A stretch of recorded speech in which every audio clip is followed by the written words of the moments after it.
Nakatakdang magpakawala ang Magat Dam ng tubig mamayang hapon. Ayon po sa NIA Magat River Integrated Irrigation System, posibleng buksan ang isang gate ng dam mamayang alas 2 ng hapon kung sakaling umabot po ang level ng tubig nito sa 186 meters above sea level.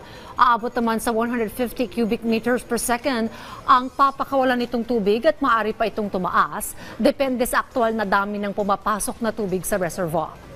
Ito ay upang mapanatiling nasa ligtas na level ang tubig sa dam habang pinaghahandaan ng posibleng pagbuhos ng ulan sa mga susunod na araw batay po sa forecast ng Pag-asa. Samantala, umabot na sa spilling level ang level ng tubig sa Lamesa Dam kung saan nasa 80.15 meters. Ayon rin sa Pag-asa, inaasahan na patuloy pa itong tataas dahil sa katamtaman hanggang paminsan-minsang malakas na pag-ulan dulot po ng hanging habagat. Inaasahan namang maapektuhan ng pag-apaw ng tubig mula sa Lamesa Dam ang mga low-lying areas sa kahabaan po ng Tulyahan River mula Quezon City, Valenzuela City at Malabon City. Inaabisuhan rin ang mga residenteng nakatira malapit sa tabing ilog na maging alerto sa pagtaas ng level ng tubig sa Tulyahan River.